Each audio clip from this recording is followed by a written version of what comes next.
Okay, so this is Mardu midrange, and I put Mardu in quotes because it's like white-black midrange with some card advantage splashed in here at the top end of the curve. And I do like the look of what this deck is doing a lot. We've got good aggressive threats like Usher and Luminarch, and then other ones that like have okay stat line like Silverquill Silencer. We've got Vanishing Verse as the best removal spell in the format, and then we've got Duress, Elite Spellbinder, and Reidane as disruption for the Epiphany decks. And we've got Graveyard Trespasser as just a good value threat that also buffers our life total a little bit. I think the Showdown splash is pretty reasonable, especially with Pathways as well as Haunted Ridge here. And this also makes our threats deal a little bit extra damage too in addition to grinding. So let's go ahead and dive on into some games with this and see how this goes. I pre-ordered Vow Packs and I now have a permanent pack indicator. Punted. That is actually explicitly why I don't pre-order packs until like the day before they release, because the little dot being there annoys me. It bothers me greatly.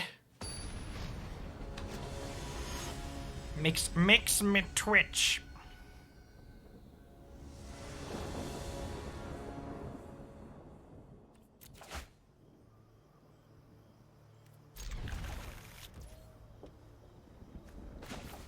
Is that a monkey costume on the floor behind you? It might be. My office is kind of in disarray, chat. There's monkey costumes, there's Spider-Man, there's an owl.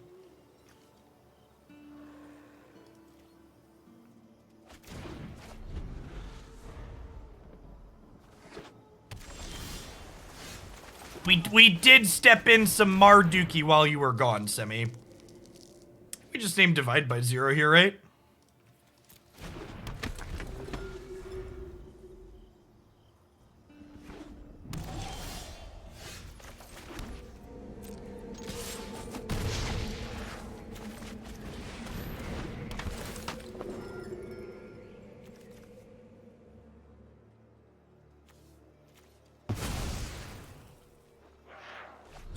They're super awkward here while we pressure them.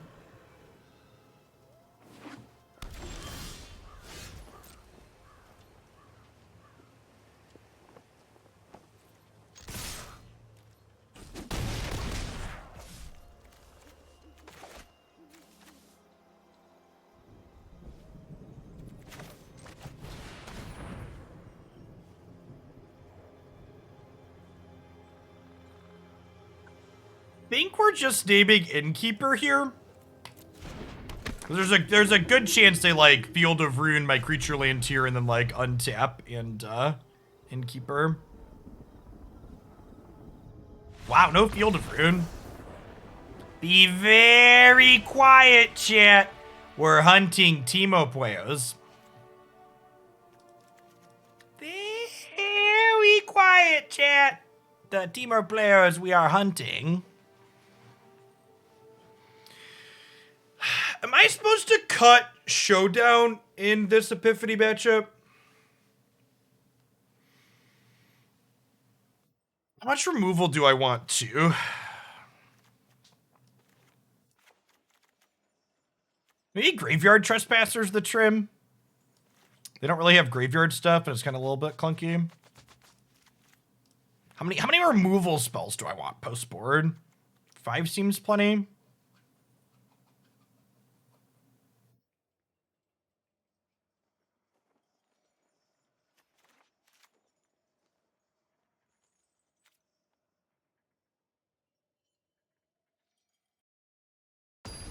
Oh, speaking of Runeterra and Riot, it's been a hot second since I've touched Runeterra, but Riot still sends me stuff to give away on occasion. So if there's anybody watching that wants a Jinx game board in Runeterra, you play Riot's card game Runeterra, DM me on Discord if you're a sub, or DM me on Twitter if you're not a sub. I have like, I think a dozen of them to give away. Obviously, I won't all guarantee to have one for everybody, but DM me, and I'll choose some people at random if I have more than I have to give away that message me. Yeah, this looks fine. Danny, thanks for the 16 months. Welcome back. And speaking of game boards, dear Magic Arena, a lot of your game boards are awesome too. For the love of God, let me pay you money to have them. please. Please take my money and let me pick the game board I play with. It's all I want for Christmas.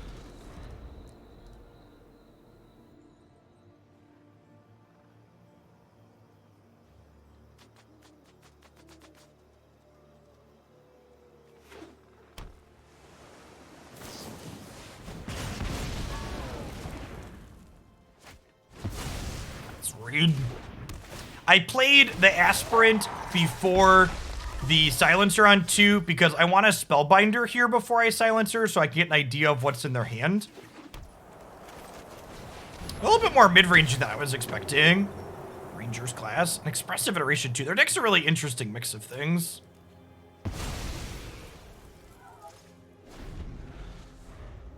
Well, so the game board should be determined on the back end. Because you want to have the opponent see the game board that you paid money for. Runeterra does it where each player's game board splits half the screen. And I think doing that could be fine. But they could also do it so, if 2 players have game boards, but it takes turns going back and forth between them too. Hex TCG used to do it that way. Yeah, the person on the draw gets their game board's a great way to do it, I think.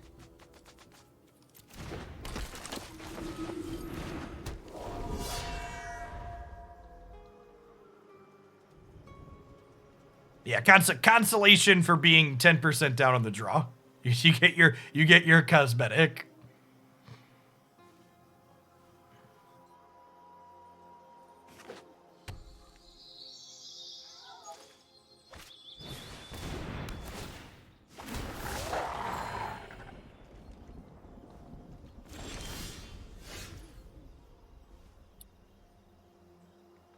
Let's start here and see what we get.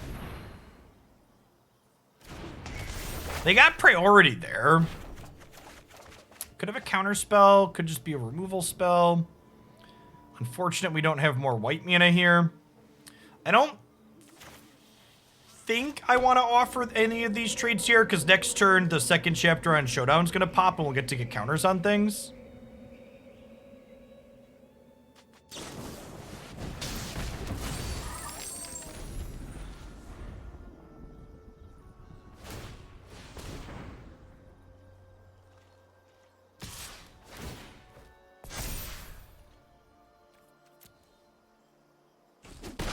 To draw an untapped white land, right? So we can play all these spells in our exile. They chose to just do nothing again.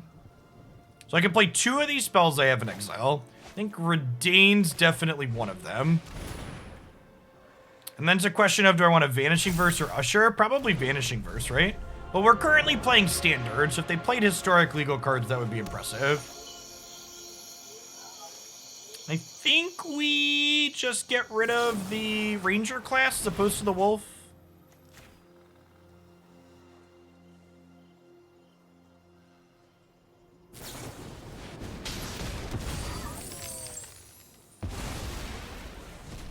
That's also true. All of these cards are historic legal. Dude.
Huh. So I want to play Spellbinder this turn to check their hand. I'm not going to get to play both of these lands, which kind of sucks. Epiphany costs them 9 right now anyway, so I don't think I need to Spellbinder this. I think I want to get both my creature lands here.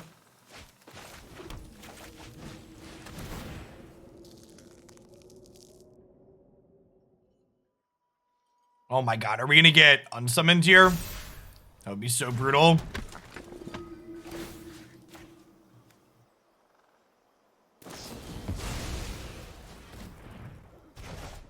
That's rough. And then this is the part where now they take an extra turn, right?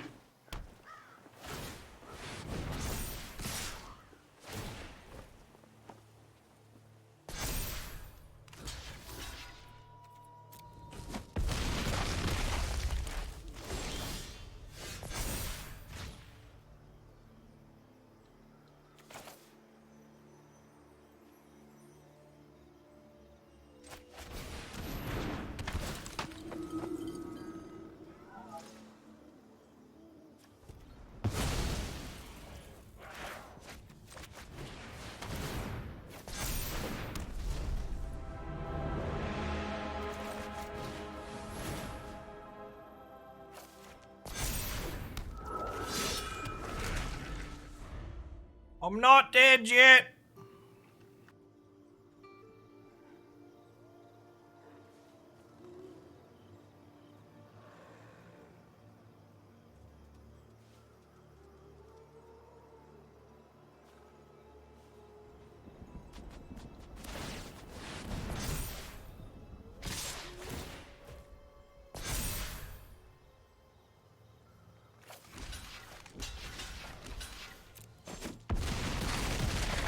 For the follow, David.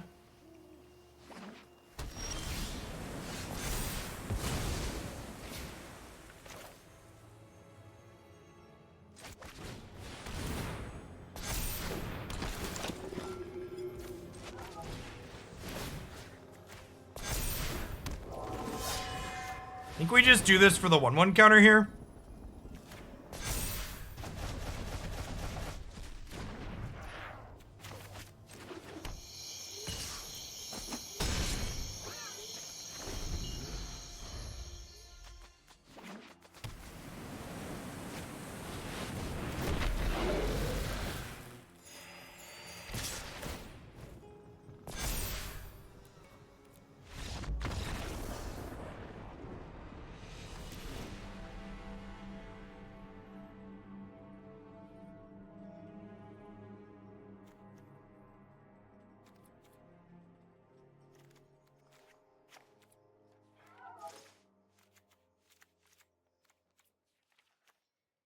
After seeing more of their deck, I think I definitely want all the Vanishing Verses. Soul Shatter seem fine. Duress is still fine. We're just gonna bring these back in. Trim the go blanks.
Adept and Vanguard. Are those like classes? I have to build a character? I don't know if I'm prepared to build a character yet. Do you play Historic Brawl? Sometimes. Usually do like one or two Historic Brawl decks per week. We want to name with Silencer here.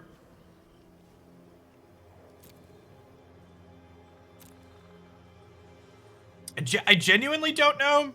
It's probably burned down the house, right?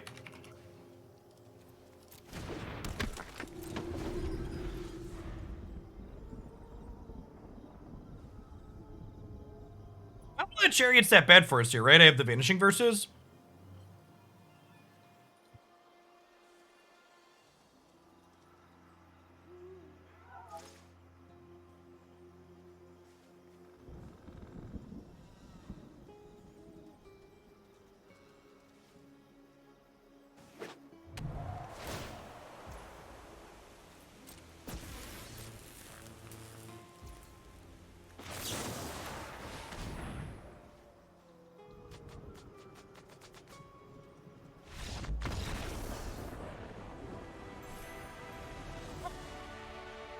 Easy peasy.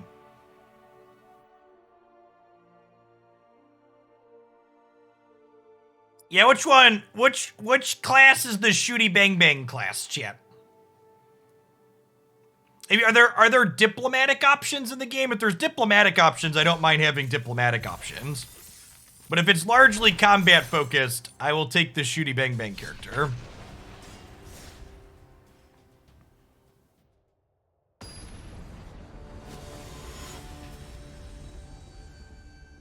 We're gonna start Mass Effect Legendary Edition in the variety slot this afternoon. So we're gonna play this for another hour and a half or so, and then we're gonna start that up. They're all shooty. You love to hear it.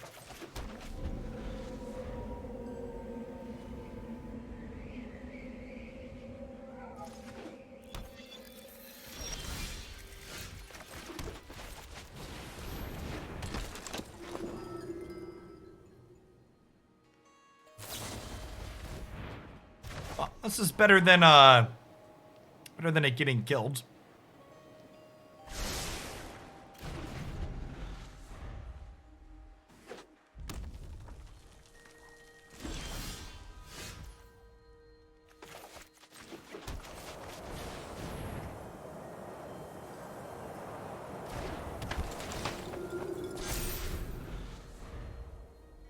I voted for Mardu and went to make tea, and then it happened. Look at the map. Power of positive thinking. Smoldering egg, eh? I think we honestly just adversary this turn, because this lets Luminarch attack through.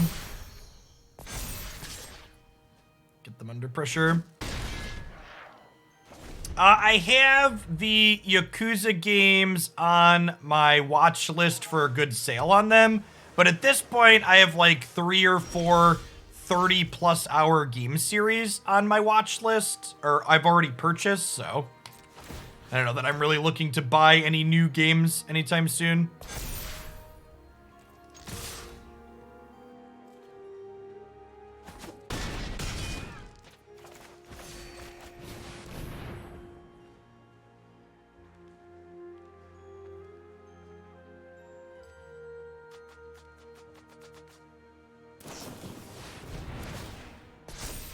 Well, chat, we might not get another turn. This might be the end. Man, what sick beats. Just the casual draw 4 cards, brick on the 5th land still.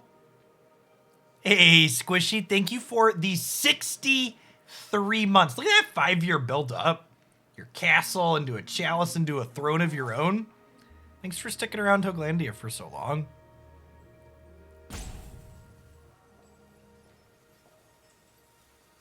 Scale of 1 to dead, where am I at here, opponent?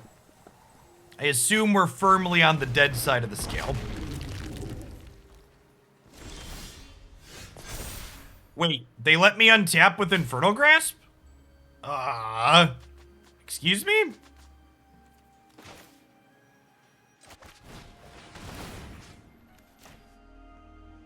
Feels good to miss a land drop again here.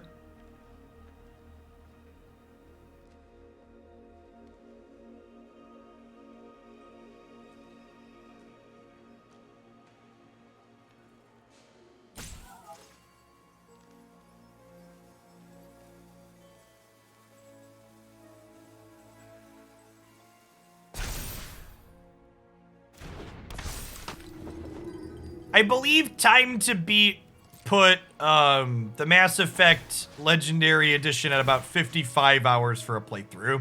And usually I'm about 10 to 20% under the Time to Beat average playthrough time, based on my experience playing a dozen or so games at this point.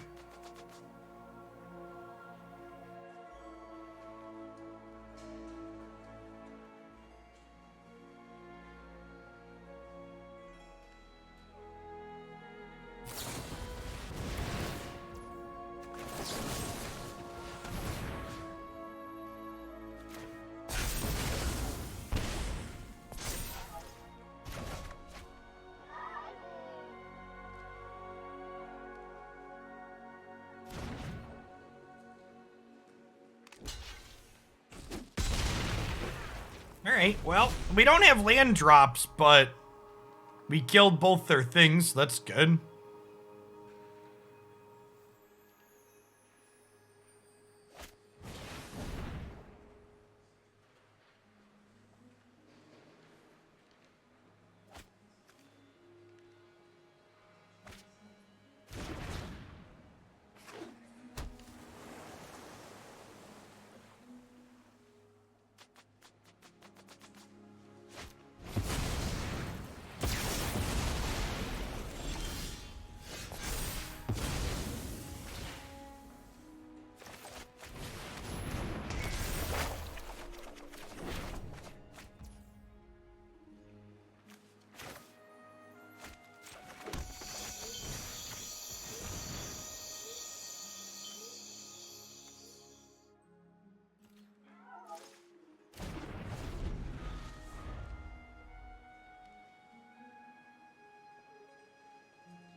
Alright, so we definitely want to lead Reidane here, right?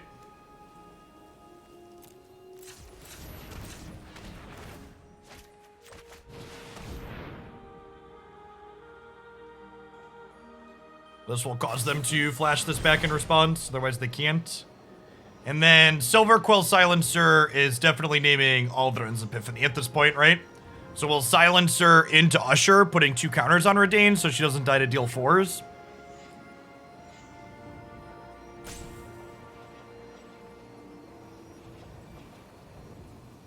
Our deck's chugging along pretty well here for the fact that we, like, missed our 5th land drop after drawing 4 extra cards.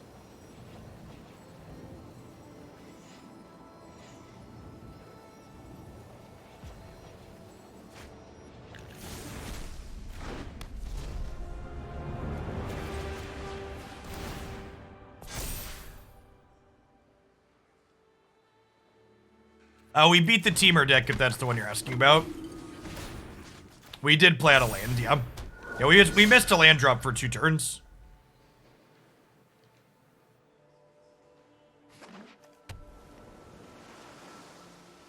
So they can cast a 9-mana Aldrin's Epiphany that drains them for 3 and draws us a card.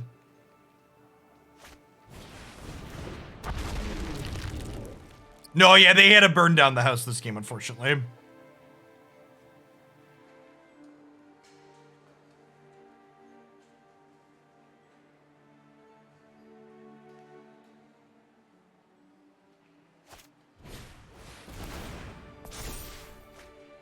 I took my hat off because I wanted to listen to my music.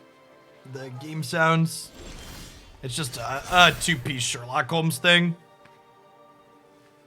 All right, with the Vanishing Verse drawn, I think we're waiting a turn on this Showdown.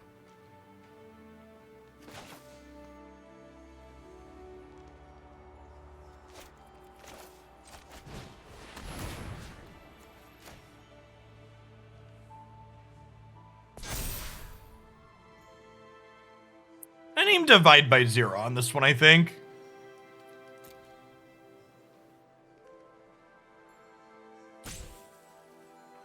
Always the PS5, Zach. Never not the PS5.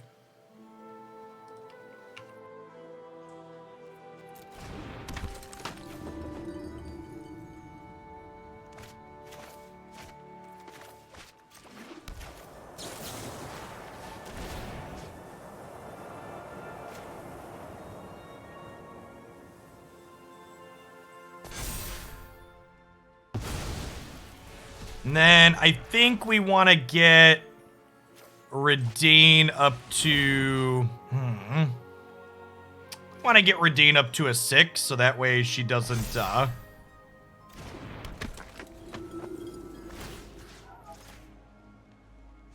she doesn't get burned down the house.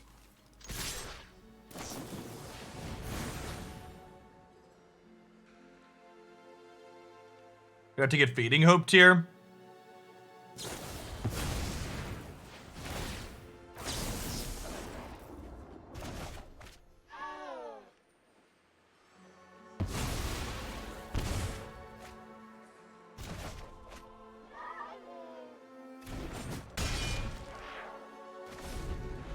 Alright, down to 2.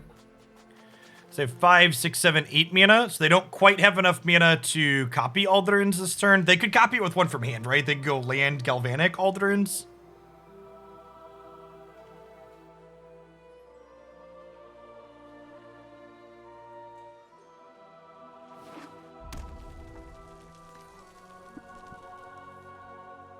Yeah, I don't think the extra turn spell is very good, but it's definitely like a read the room type moment, right?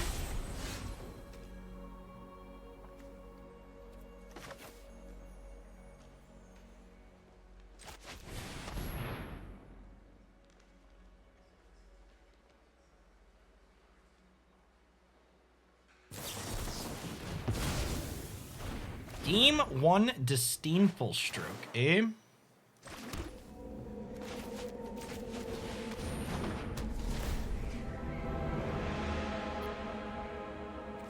And get her out of deal 3 range.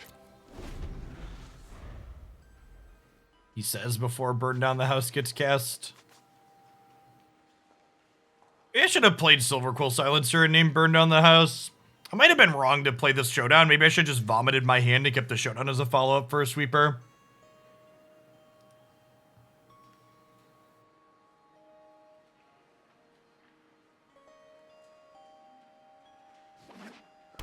Add 1 red, Chandra Dress to Kill, deals 1 damage to target player or planeswalker. Exile the top card of your library. If it's red, you may cast it this turn. Exile the top 5 cards of your library. You may cast red spells from among them this turn. You get an emblem with whenever you cast a red spell. Deals X damage, where X is... neat. It's probably playable. The art is excellent. Wizards does a good job of that.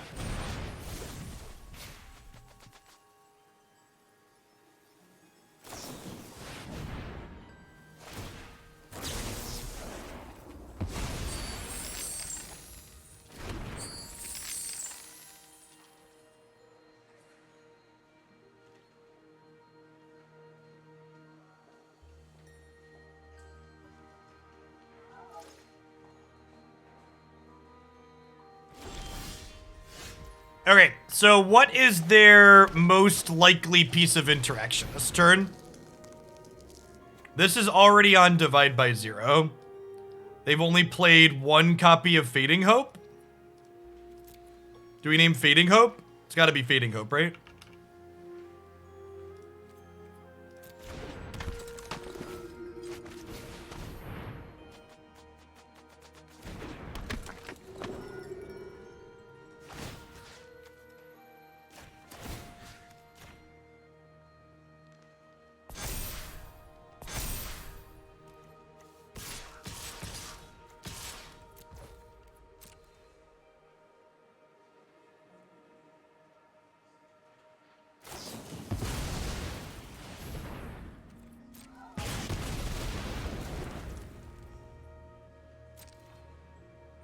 We could lose this game.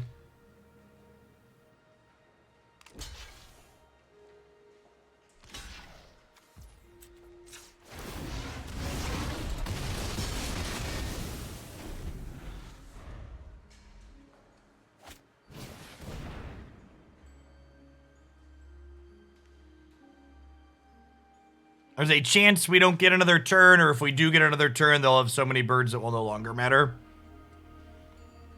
Maybe we're just supposed to name Epiphany and not name a piece of interaction there, since there's so many different pieces of interaction that they had. Like, if deck lists were face up and we could, like, know what removal they could have here, it might be worth doing this, but that's probably wrong, and I'm probably just supposed to name Epiphany. Game 1 Cinderclasm. Yep. Snap, old snap. Thanks for the 2.5 years. Welcome back. Yeah, and they have a fielder in here, huh? This game looked really close for a little bit, and then our opponent hit their glut of really powerful card advantage / selection spells, and they just put us in the ground, right?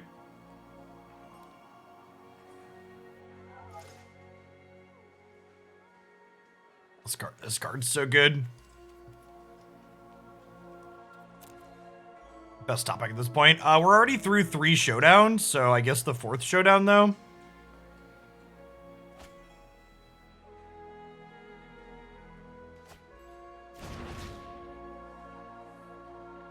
Yeah, I do think the turn I played the 3rd showdown was wrong. I think I should have deployed threats that turn for sure.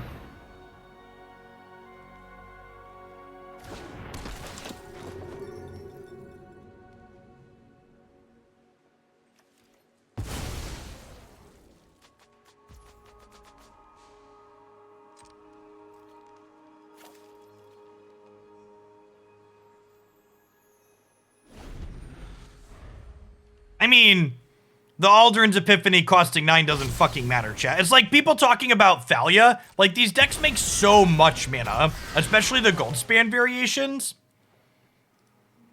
Like, I've seen a lot of people that were, like, super optimistic about Thalia.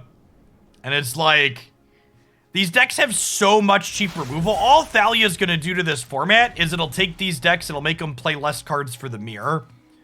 Like, we'll see more Frostbites, basically.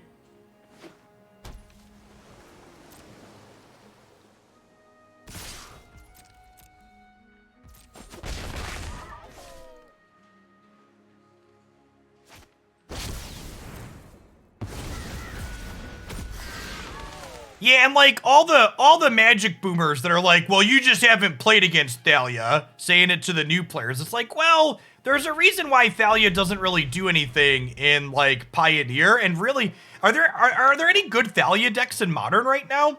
I haven't looked at Modern in a little bit, but like, the Thalia decks are only okay in Historic, and like, they're not great in Pioneer either, right?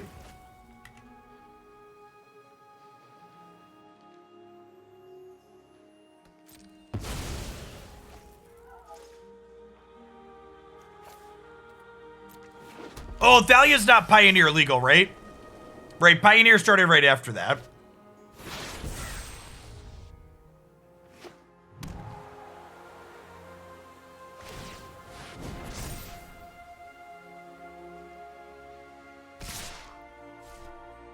She will be momentarily, yeah. Alright, well, maybe they're dead to a Vanishing Verse with this deck.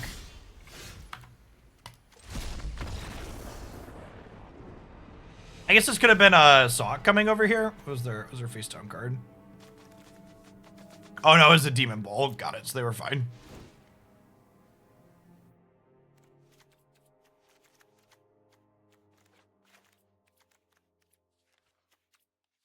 Like Vanishing Verse and these Infernal Grasp are probably the cut here, huh?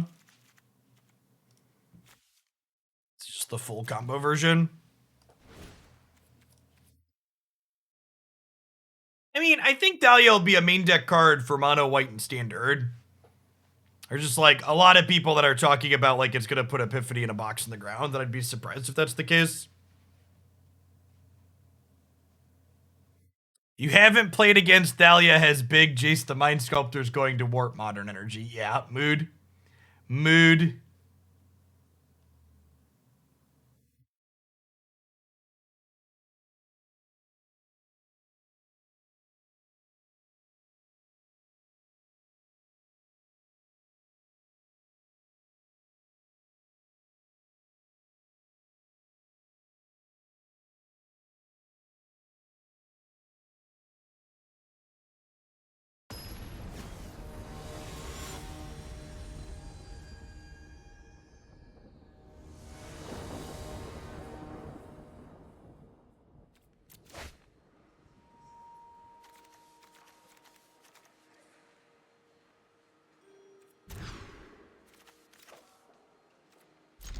This is fine, right?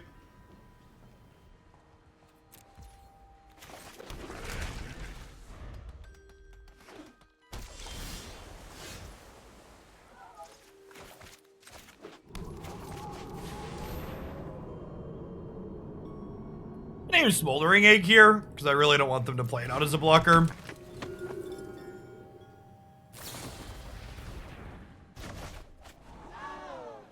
You know, if you think about it, Fading Hope is a really aptly named card, because, like, the decks that play this card, it's a good descriptor of what happens to the person playing against it.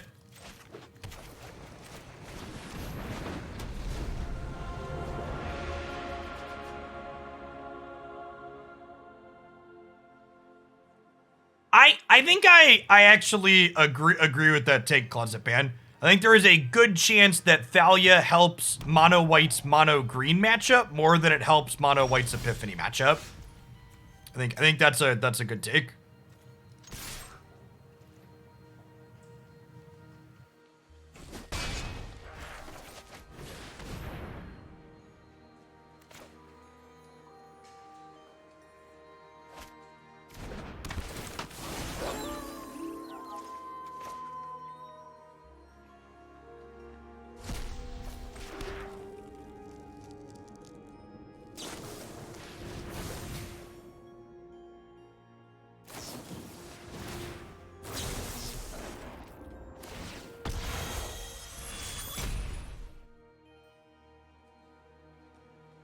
How impactful do you think the tax on Expressive Iteration will be? I think the biggest impact Thalia will have on these blue-red decks is we might see them push back in the direction of playing snow decks. I think we'll see Frostbite come back into the metagame. Is a very reasonable thing. Yes, you play discard spells from exile, or mana discards from exile, Andrew.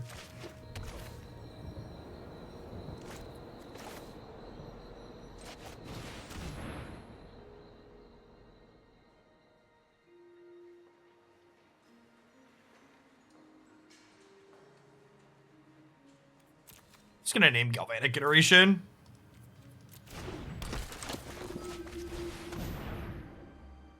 Yes, Thalia dying to unkicked Cinderclasm is also relevant.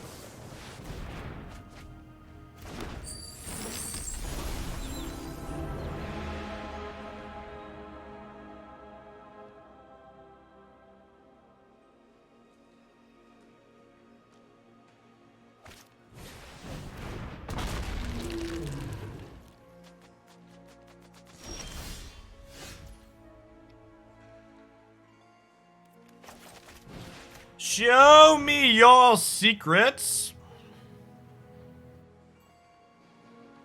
Well, so they're not the Dragons decked in a T. They're the dedicated combo build.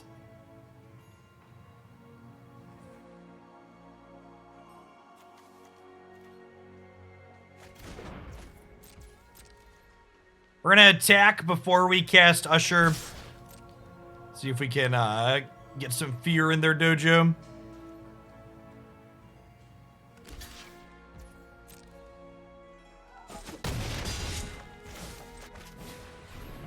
They have a lot of counter magic in against us post board. I know they stroked a Showdown of the Skalds in the first game, but they must think we're bigger than we are, right? To leave stroke in post board. Because like Showdown's literally our only target for it.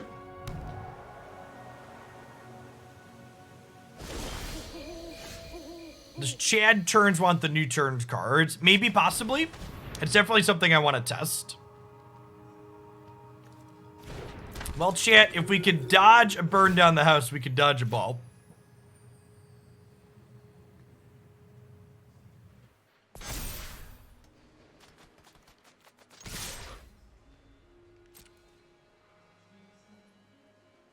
Oh, also, chat, I haven't mentioned this yet today. I am excited to share that I've secured 3 additional sponsors for our upcoming Hoaglandia Open. So in addition to having 2 people running backup feature matches for me, so we'll be able to have more actual time covering Magic, we're also going to have a 3rd commentator. In addition to Jim Davis, Amy the Amazonian is going to be joining us for the Open on the 14th.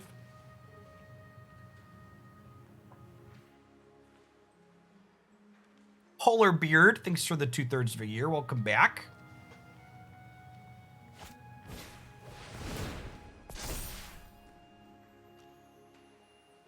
Yeah, I'm excited. They're both great. They're both excellent in the past.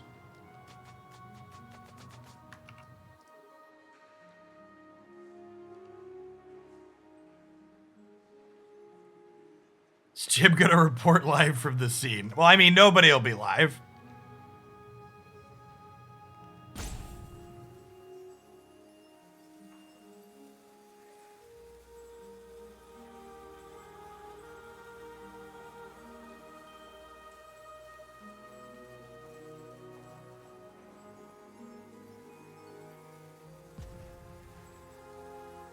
Yeah, I need to talk to them and figure out what exactly our logistics will look like, but I think for ease of bringing people in and out, my loose plan is to, like, have Amy and Jim each cover the front and back half of the tournament, and then I'll do, like, the first quarter with one of them, they'll both do the middle, and then I'll do the back end, instead of, like, having us rotate constantly through the day.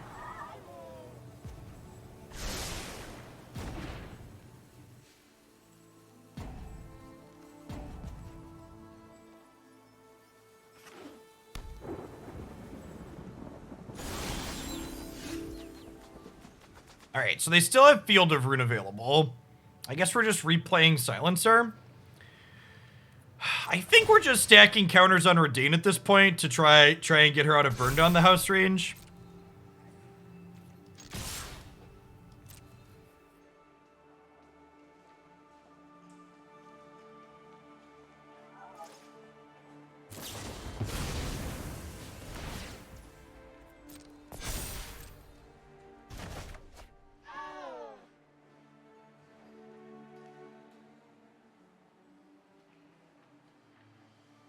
I said if we're going to be standard or historic for the open. The sub survey for end of October / beginning of November is up on the Discord server now, and there is a question on there that's letting these subs vote for the format of the upcoming open.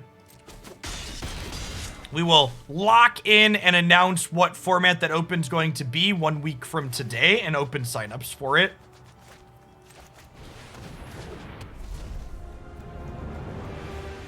So they can't do this next turn. I think we just do this and name Galvanic Iteration. So that way, if they want to just like play this to flip this, they have to take some damage to do so. He says before his opponent draws Burn Down the House. Burning down the house. Ooh. My opponent has 12 minutes left on their clock. I have 22.5 minutes left on my clock. Ah, Magic Arena.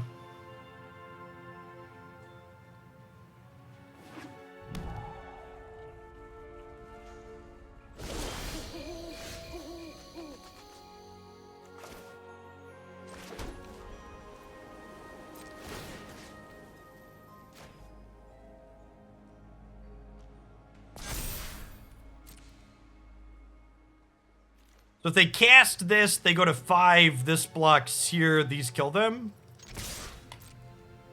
I have found the attack with everything button.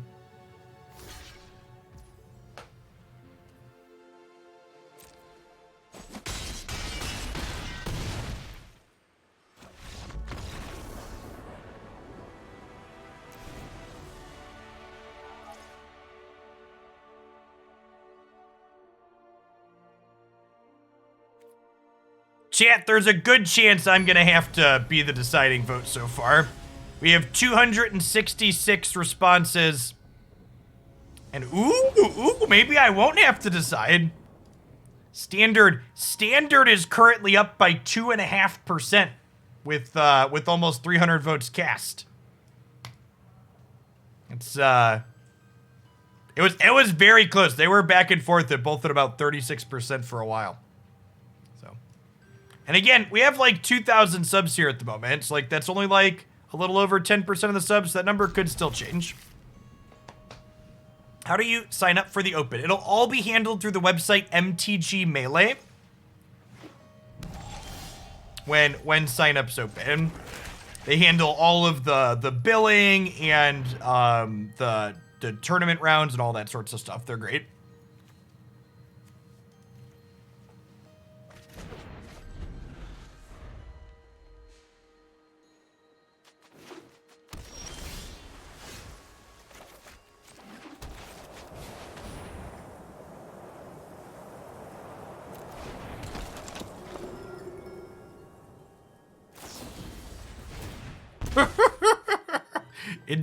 Enjoy your scry one. Fire Bad Mac good. Thanks for the 3/4 of a year. Welcome back.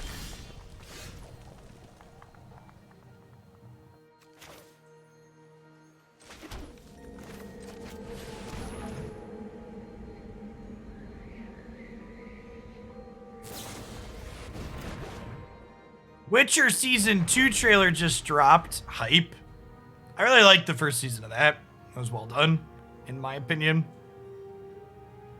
All right, so if they tap out here, I think we go blank them next turn. Yeah, they're tapping off this this divide by. I think we definitely just 2-for-1 them here.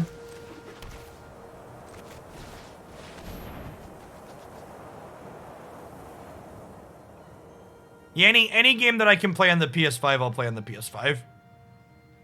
Greatly prefer playing with the gamepad to playing with keyboard and mouse. Thanks for the 15 months, Strexel. Welcome back. Okay, so we lead on Spellbinder here, and they'll divide by 0 it, and then we'll Silverquill Silencer whatever they get with divide by 0.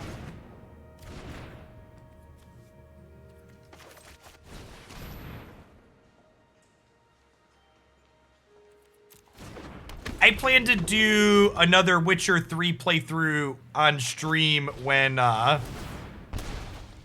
what's it called drops next year, when the update drops next year for it.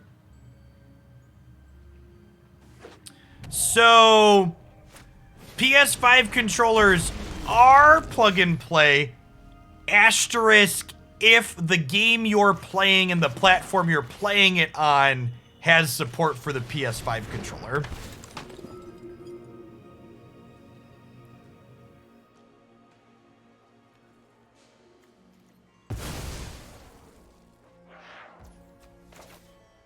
You haven't played the DLCs? No joke, the Witcher 3 DLCs are higher quality than most standalone RPGs. They are so good. Thanks for the 5 months, Dev. Welcome back.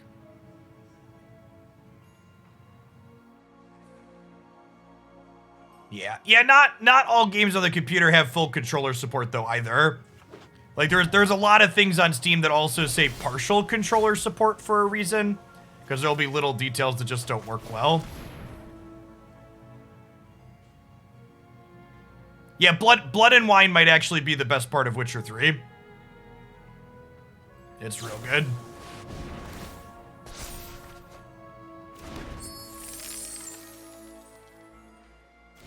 We're in a pretty good spot here. So this Luminarch, for fuck's sake. What a tilter.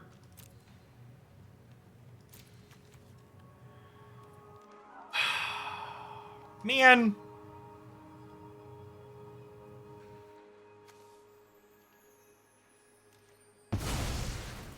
Actually just dead. That's super frustrating.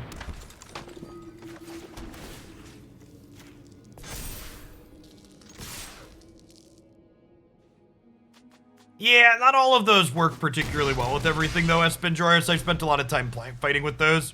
What was it? I played Hellblade Senu's Sacrifice via Xbox Game Pass because it was $1 for the first month, and it took me 2 hours to make my... didn't have the PlayStation. It took me 2 hours to make my Switch Pro controller work with the Xbox Game Pass version of Senu, which at that point I should have just bought it on Steam because it would have worked out of the box on Steam.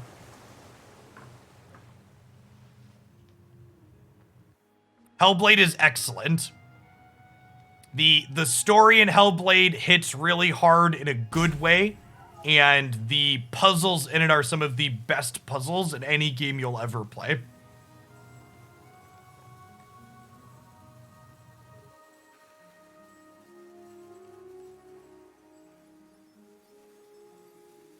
So they can Cinderclasm, which flips their egg, and then they can divide by 0.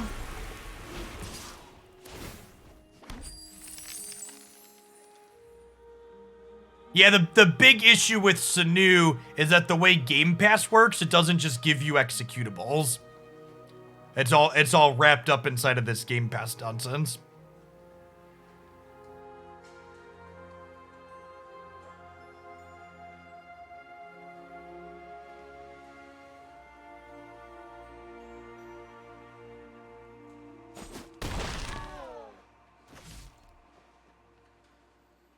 The people wondering why I didn't block, I want to force them to use this card, chat.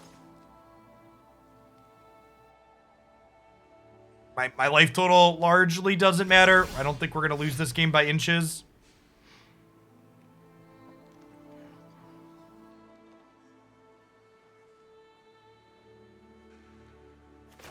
This actually isn't a terrible draw.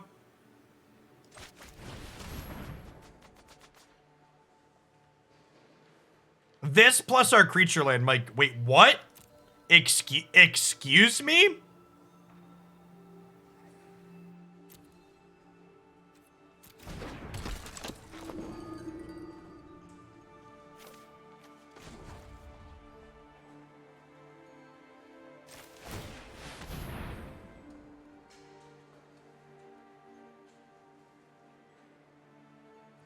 They can't bounce it and Cinderclasm, chat. They have 6 mana. This is 3 and this is 4.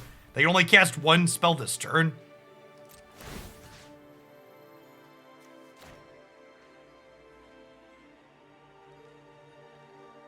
Yeah, I think the opponent threw here. I think we were very dead if they would have just cast both their spell this last turn.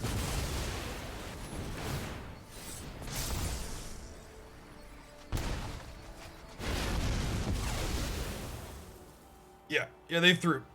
Oh, right, we take those. Yeah, they should not have cast Goldspan. They should have just cast both their spells last turn and massacred our board. But they gave us a window and we punished them for it.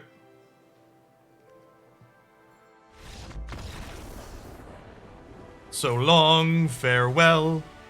I'll see you and good day.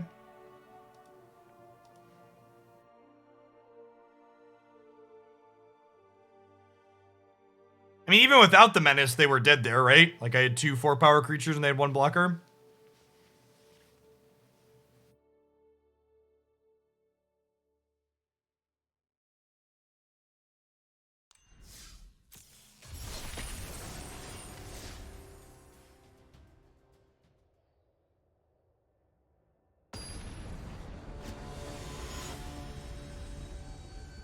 Yeah, Duress into Silencer has felt like a real sequence of Magic cards in this set today.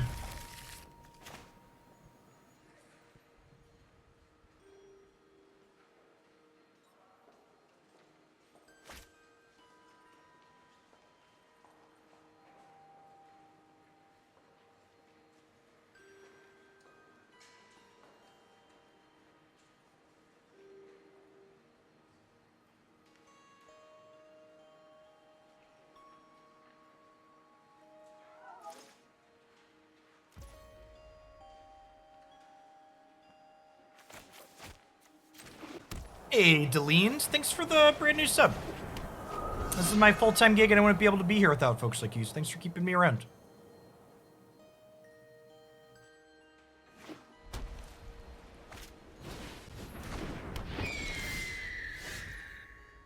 So, I think I actually have to Vanishing Verse this, because, like, a 1-power First Striker is, like, actually really good against our hand, right? Like, I'm not happy about it, but I'm pretty sure it's the play. Like, well, that's a Battlefield Raptor.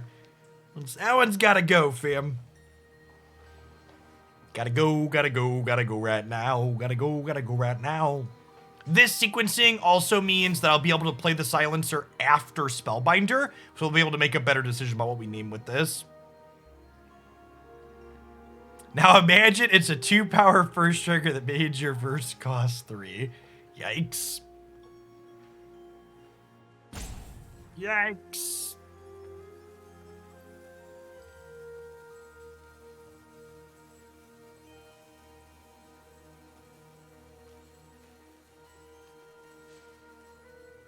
Opponent, please with the roping, just cast a spell now from your hand. Do do do, boo do do do. Hey, show me your secrets.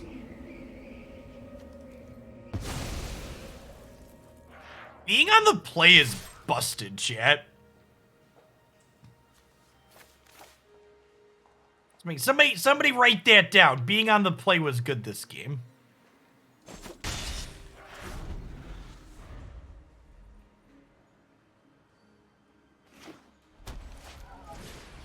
Oh no, chat! Our nemesis has returned! Oh no.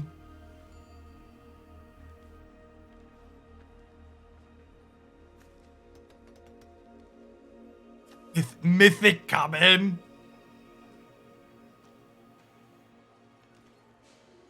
Turn of the Battlefield Raptor.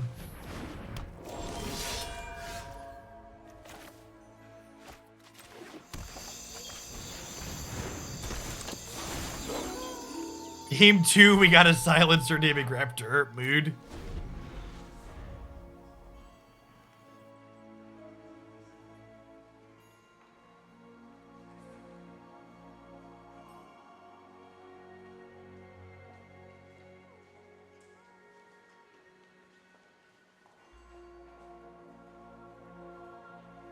Please explain how we win. Maybe they'll attack with the Raptor. They'll get too full of themselves, let their guard down.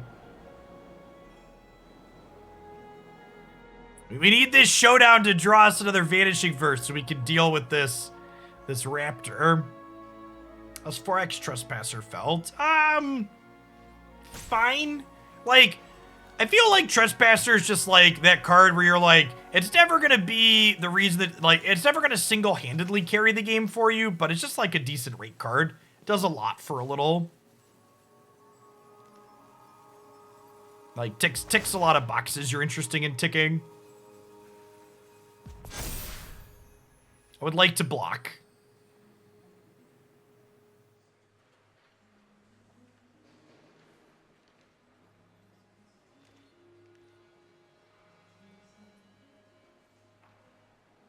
High quality filler is a honestly is a good description.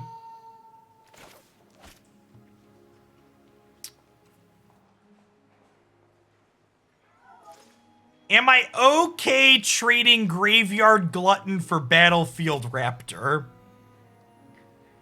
I think the answer is yes. I believe the answer is yes.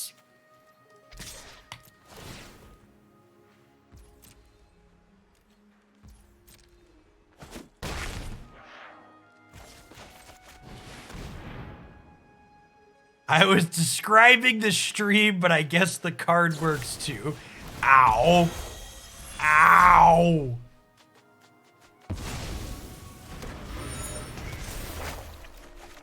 Why are birds so broken in Standard? Asking the real questions.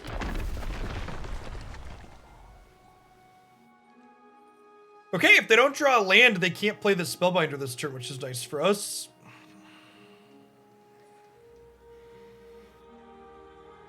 Is it crazy to backside Reidane in this matchup?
Am I supposed to put 2 on my Usher to block their Usher more profitably? I need to put a counter on something.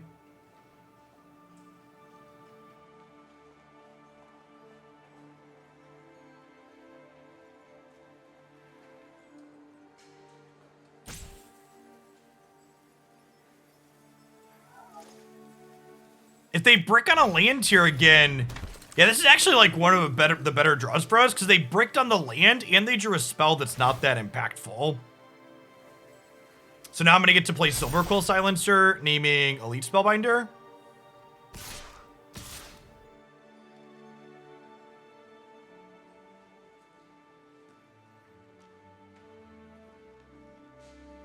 I don't think I want to trade Spellbinder for Resplendent Cathar. Maybe I do. Probably not. Probably not. I think we just go to 7 here.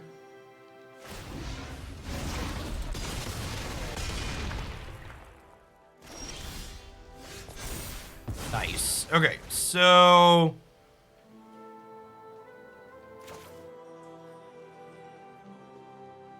I think we Spellbinder, can grow this up. We can Silverquill Silencer, grow this up.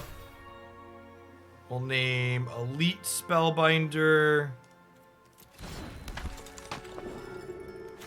And then I think we want to put another counter here, so that way this can threaten to trade with this, even if they put a counter on it.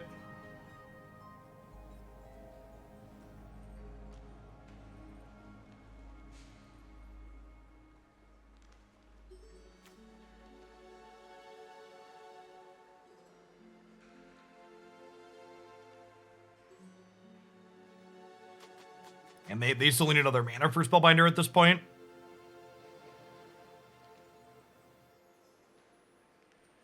Yeah, all of their things are doing 1 less to both my board and me. Thanks to my Protector Shield.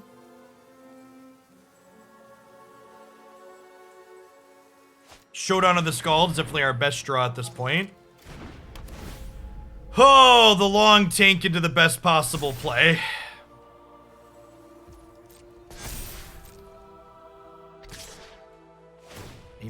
A magic arena classic strategy.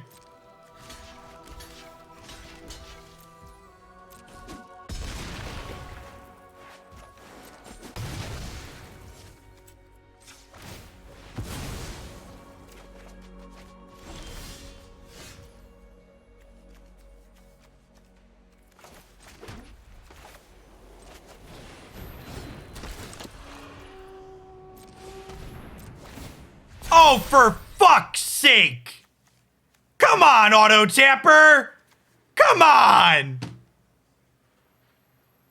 Why you gotta kick a guy while he's down? What a beating. Seriously? Like, come on!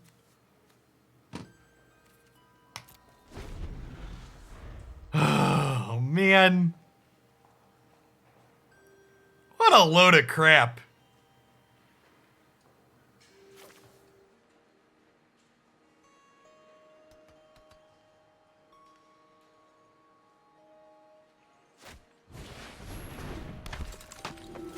That's truly awful. It did the first one right, and I assumed that it was going to do the other ones right. My mistake.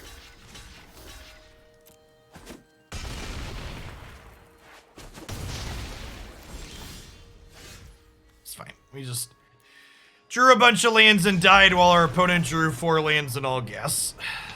That's how the cookie crumbles sometimes.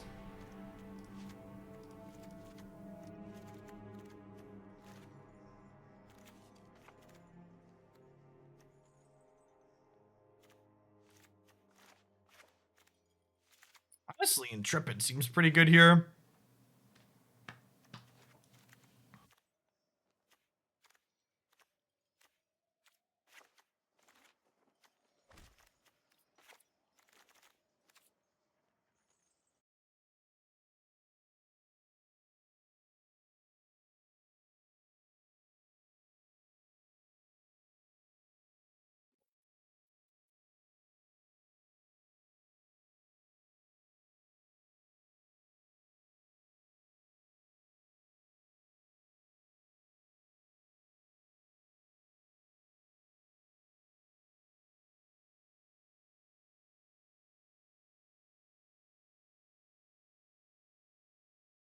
Dear Pigeon, please stop. Sincerely, the statue.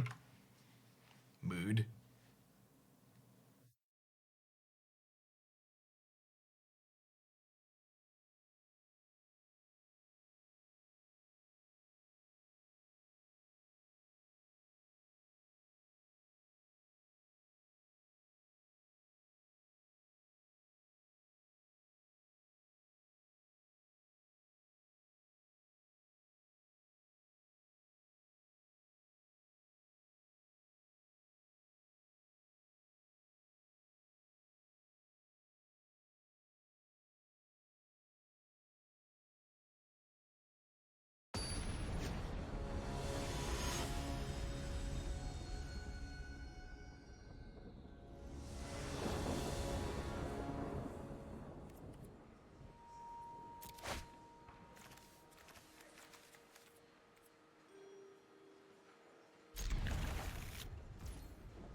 It's pretty hard to program a good auto-tapper. So, generically, yes, but like, in your mess of if statements and logic that like go into what your auto-tapper is doing, like, for example, if I were to write an auto-tapper, one of the things that I would have it do, you would give every card values for when it's in your hand and on the battlefield for should this card prioritize having these colors of mana open, would be one of the base things you would want to do to have it generically work. And like, my hand in that last game didn't have any, like, there were no cards that were playable for black mana, right?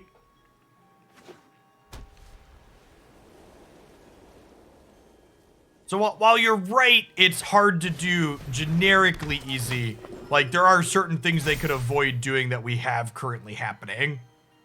Like, one of the things that the auto-tapper logic that it currently has consistently fails at is holding up colors of mana for things you can't actually activate. We see it constantly holding up mana for creature lands that you can't pay the total activation cost for. No, that's 100% what it was doing, Pally. And that's an execution failure on its part. The fact that it takes into account mana color costs for abilities you can't actually activate is bad.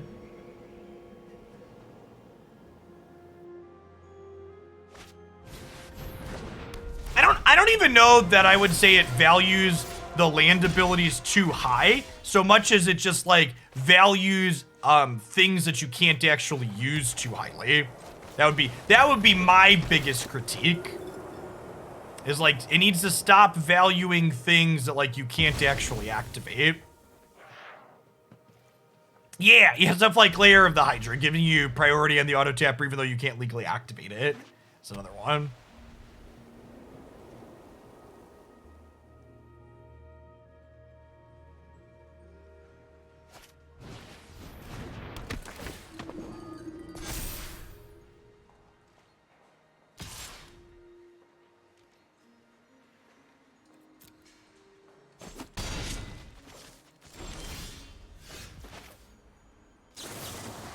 I think I want to get rid of Reidane here because Showdown of the Skalds is one of my best draws in a spot like this where we stabilize the board a little bit. So I want her gone so that way I could cast that next turn before I play a land, ideally.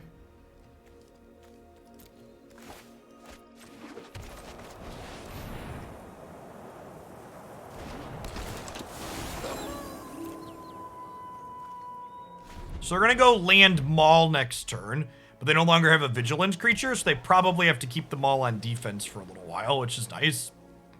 And then if we draw any removal spell, we can start pressuring.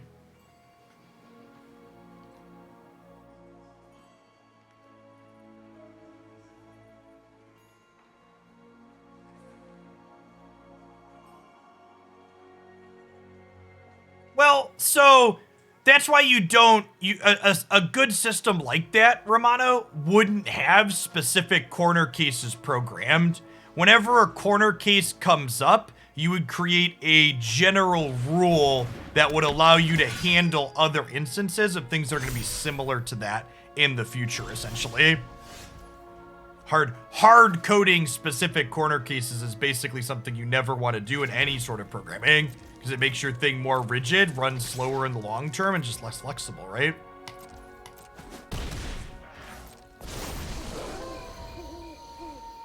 Now they have a vigilance creature to go with this mall, so need to draw a removal spell like immediately, or we're gonna die here.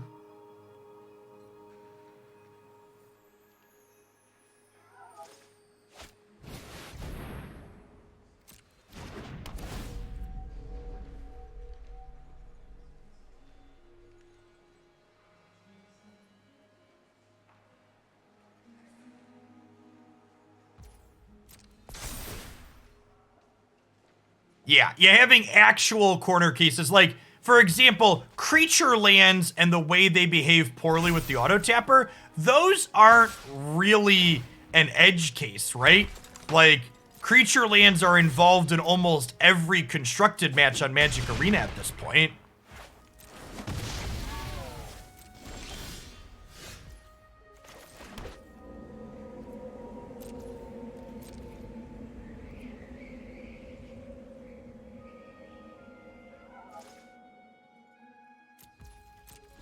Nah, I don't really think you can give good reactions to individual mechanics without seeing how they're utilized in terms of all the cards almighty.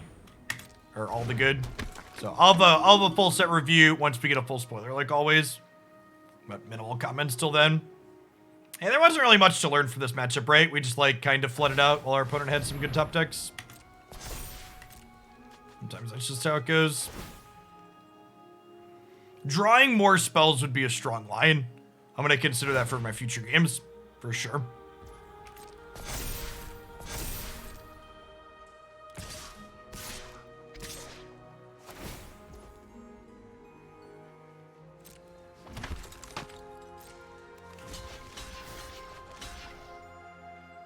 Oh, fuck, I'm going to die to first strike. I should have fired up the cave to chump block with. Alright, if we get Showdown into removal spells here, we get to play Game of Magic.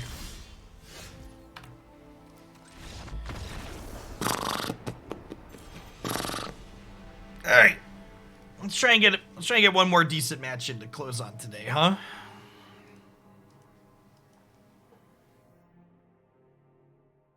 A mix of lands and spells.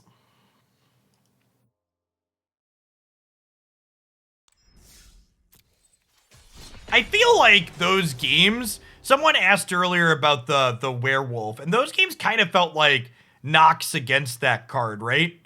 Like it kind of just like didn't do anything. Like there were never creatures in the graveyards because our removal spells exiled, and its stat line was quickly outclassed on board there, right? Like the ward effect is good against people that are interacting with it, but in the creature matchup there, it felt pretty mediocre.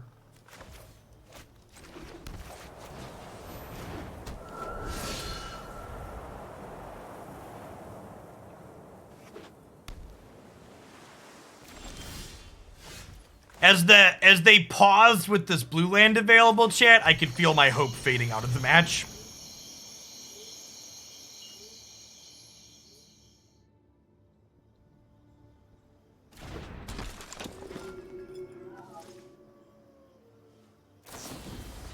I'm all alone. My card has bounced to my hand now.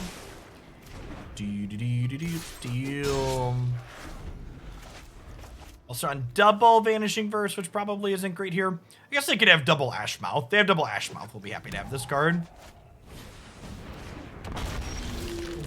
What's the land I wanted for Christmas? We got that going for us. Here's the first Ashmouth, turning on our Vanishing Verse. There could be value to Spellbindering this turn, since the Ashmouth's not flipping next turn regardless.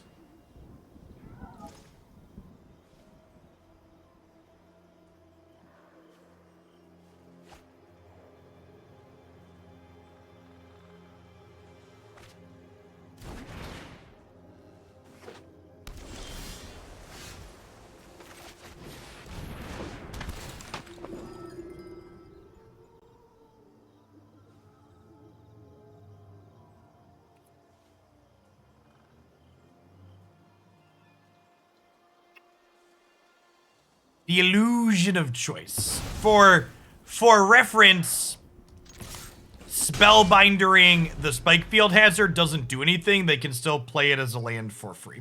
So, we'll take their thing that is not like the others here.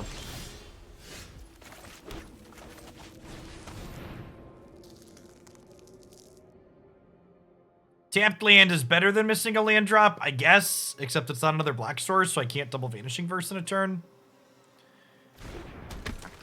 We're going to try and give Usher a 1/1 counter, assuming we get to combat. They could just Spike Field Hazard this, though. Kind of assume their memory deluging this turn. No, they are going to conserve their life total. Okay, that's probably smart.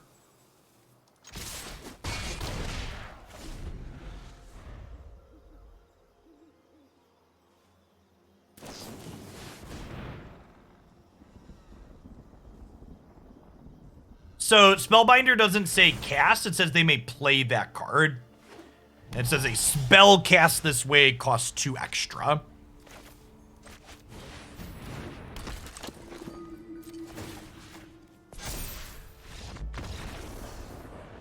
Really? Okay.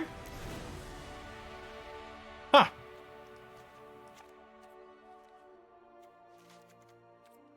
Definitely want Soul Shatter. Definitely want all of these because they're on Goldspan and Egg. Definitely want this Reidane. I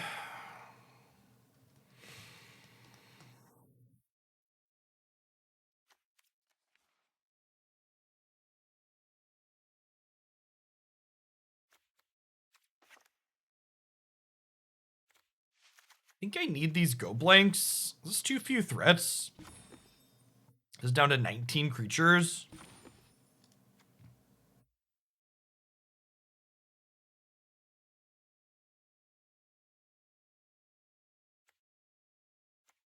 Let's try this. This might be too threat light though.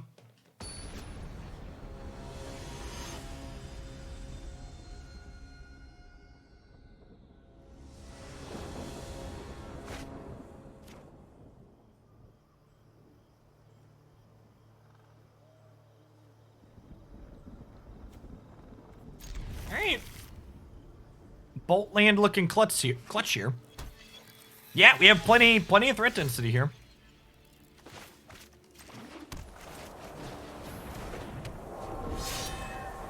My hope didn't fade away? That's so exciting, chat.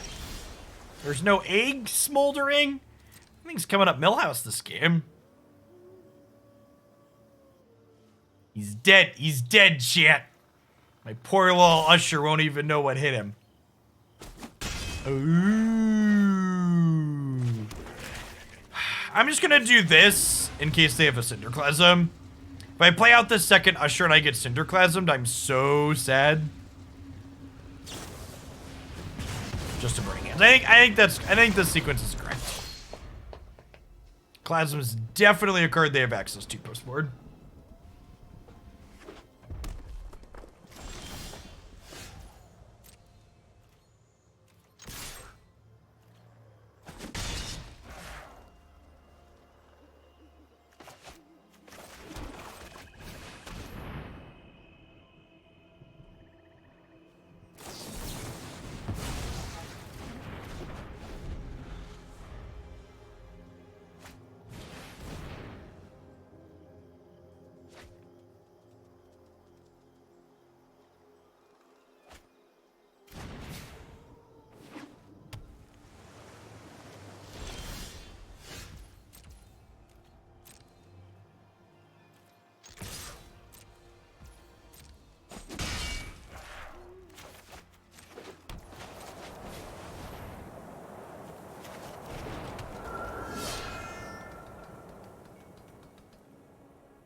It smells like Goldspan Dragon.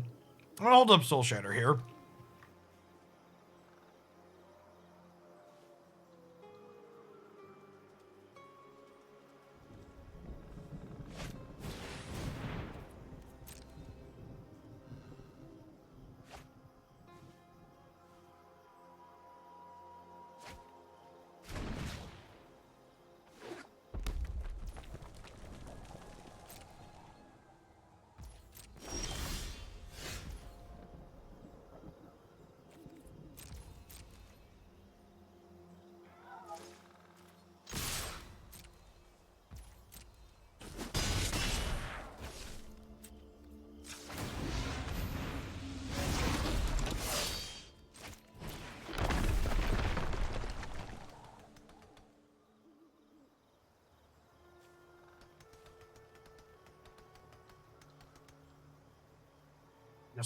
Slowly chipping away here. Adding a little bit more to the board every turn while holding up interaction.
Well, I was right that it smelled like Goldspan Dragon.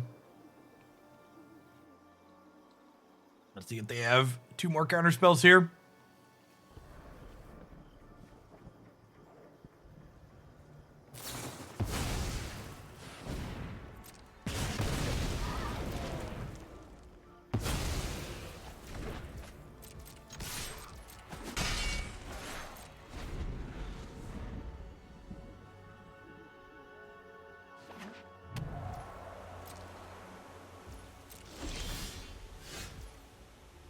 You know what I will say, chat?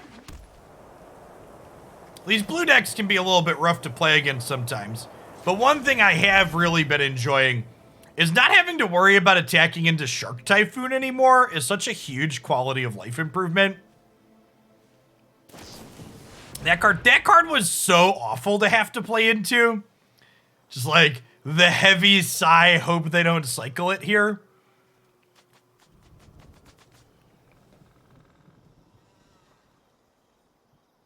No, I know Eldraine got a lot of rightfully justified flack, but I am happy to see that one gone from the format.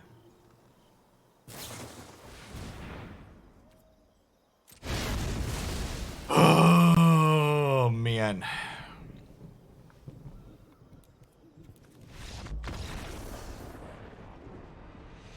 Dark Typhoon made my heart happy. You're one of those, eh?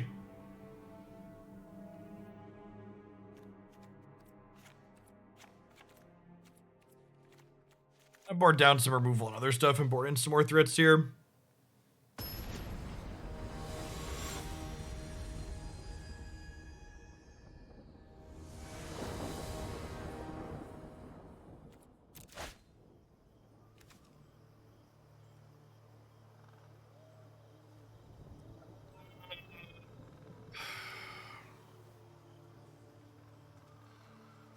Shark Typhoon doesn't cast on my turn. In fact, if Shark Typhoon was a spell you were casting on, if it was a spell you could cast, so you could counterspell or interact with it, like, it'd be a lot less of a big deal.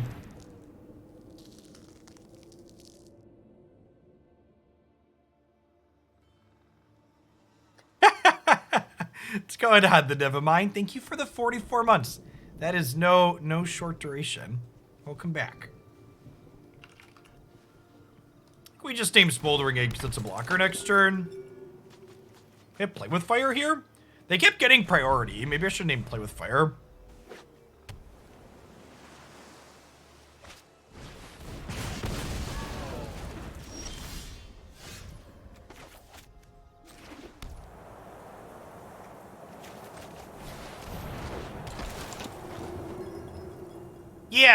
Yeah, Shark Typhoon is still good against your opponent getting rid of the token. That's why Shark Typhoon is good, chat. Shark Typhoon is good because even when they get rid of the token, they spent a card to answer your card that cantripped. It's not even just that it's uncounterable. It's an uncounterable cantrip. A card's so pushed.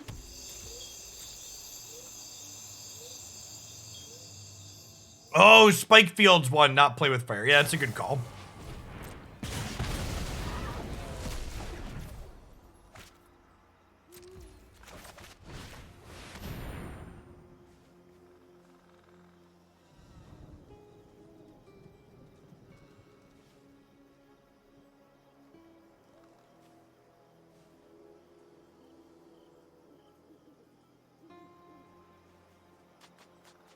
So we've drawn a bunch of disruption here, but unfortunately, we don't have any pressure left over because my opponent interacted with our 2 threats. And then the issue becomes from a point like this is we're kind of at top decks, but like my opponent's deck that gets to play Expressive Iteration is just so much better at top decking than our deck is, right?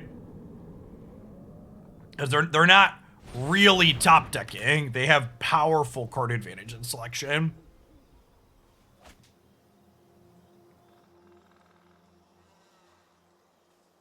Yeah, I think it's top deck. Memory Deluges and Epiphanies and Gold Spans, exactly.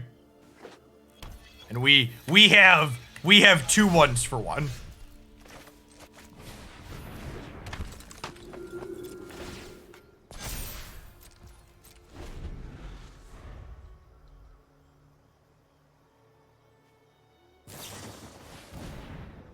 Yep.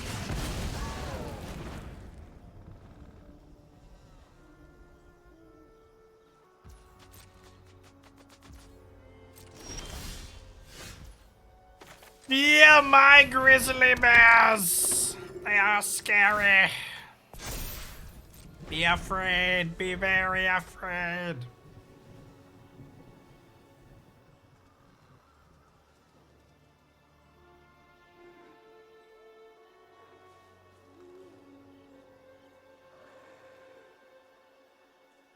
Come on, just cast a Goldspan Dragon so I can stop holding up this Soul Shatter. Don't kill my thing. Cast your dragon. Edge.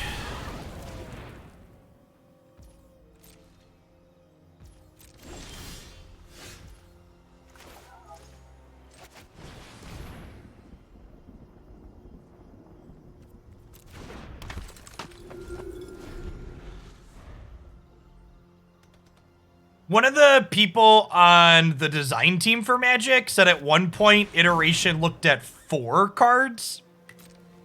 Could you imagine if Iteration looked at 4 cards, chat?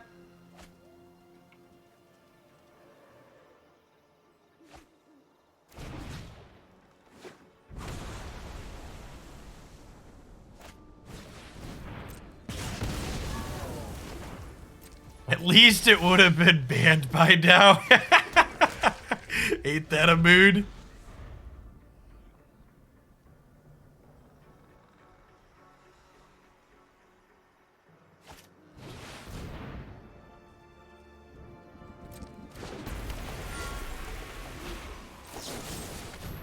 Yeah, that's probably the real answer. Expressive Iteration should look at 2 and put nothing on the bottom. I think is super accurate.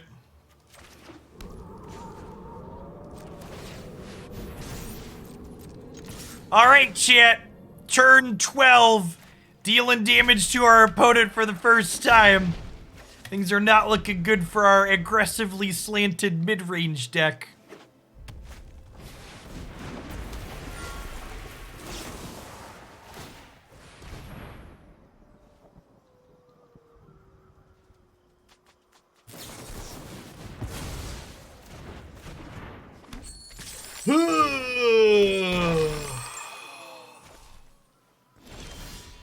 Alright, it's 12:30, let's play some Mass Effect.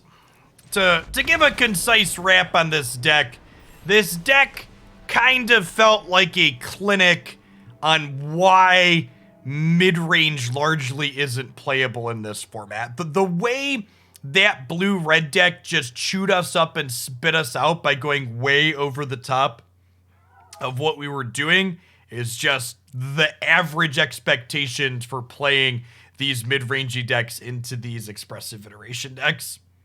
They're just on it feels like we're playing different formats, basically.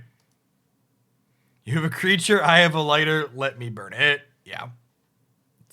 It was rough.